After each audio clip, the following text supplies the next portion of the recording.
Good evening, Toggerers. I do believe that it's my time for the week's review after my fantastic performance last week, smashing the back doors in of Colo.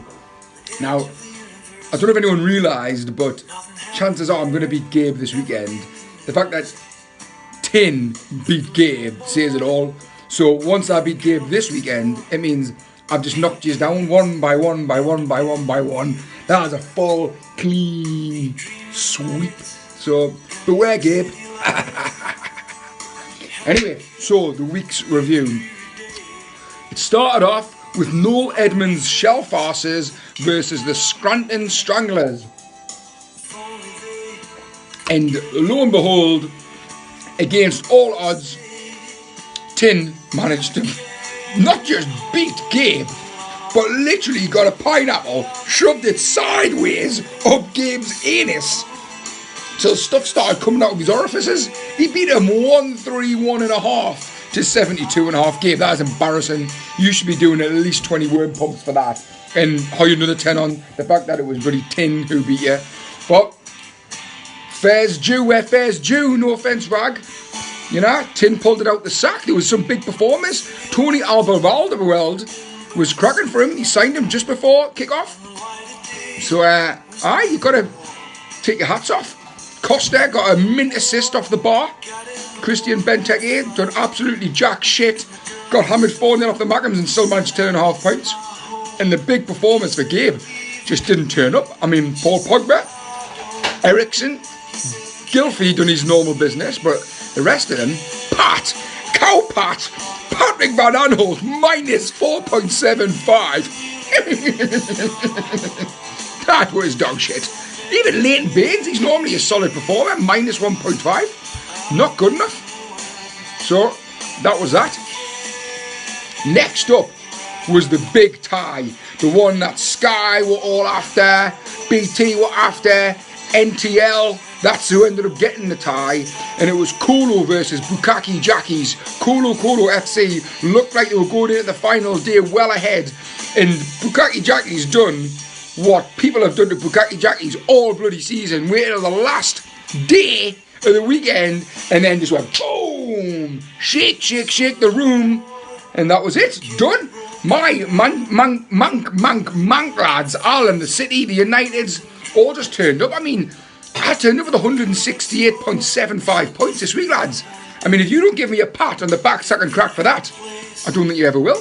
Colo FC, a respectable 117.25, but he played all his players too early. He didn't have no in the buffer zone. I mean, nearly all my players are in double figures, you know. Antonio Valencia, 28.75. He's a solid performer for me this season. I made a late transfer with Eric Bailey. He put a solid 14.25 in. But again, Mkhitaryan, it was a good signing for me. When I cut my losses at Christmas and I made some big, bold signings who I thought were going to be good in the second half of the season. Andy Carroll, Mkhitaryan, Seamus Coleman, there's Gabriel Jesus.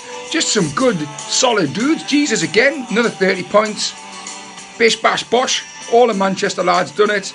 You know, I shout out for some of Colo's lads. Some of my rejects. Pedro, Sane. You know, he's got a few in there, but they just didn't turn up. I mean, if he was playing anyone else, at the end of the day, if he was playing Gabe, he wouldn't even have to play half his team, he would have won. But anyway, that was me through, and hence why I'm having to do the review. And the last game was one that no one wanted to see. That was like bloody last on match of the day. Like freaking watching Hull versus Aston Villa. Just boring crap. But again, basically the only thing to talk about this is Romelu Lukaku with 53 points. He's got to be the highest scorer now. Like, I don't even think Sanchez got 53. So he's the only difference. You're looking through the two teams. People are limping in with threes. 0 for Klein, minus 4.5 for Joel Ward. Do you know what I mean? 3 for David Luiz, 2 for Schneidlin. An abundance of STP Uniteds and the Chudley Cannons is just garbage. I'm looking through this, and these guys, honestly, they're disgustingly bad. You've got a couple of standouts, like, I'm even struggling. You got Hazard and Zlatan. That's all I'd touch. Not even with my dick, with Tin's dick. That's as close I'd get. they're disgusting. Genuinely making me feel sick. I'm going to actually have to eat some olives to get the sickness taste. If it wasn't for Jimmy Neal playing now, honestly, I'd be vexed. So that was it. Basically, Chudley Cannons beat STP United 134.5 to 98.25. The literal difference was Lukaku, that was it. Nothing more to say. They're never ever going to get signed up by any TV deals. Just two crap teams in crap form. I don't know how Chudley Cannons is even up in the second place. Obviously, I'm the one who's going to be chomping at Gabe's chode in the next few weeks, but Chudley Cannons can count the lucky stars. He's got probably enough points to see him from going down. But STP United, aka Skyfall, he's free falling at an alarming rate. So he needs to book up his ideas big time. Over and out, guys. I'm just about to get me bait.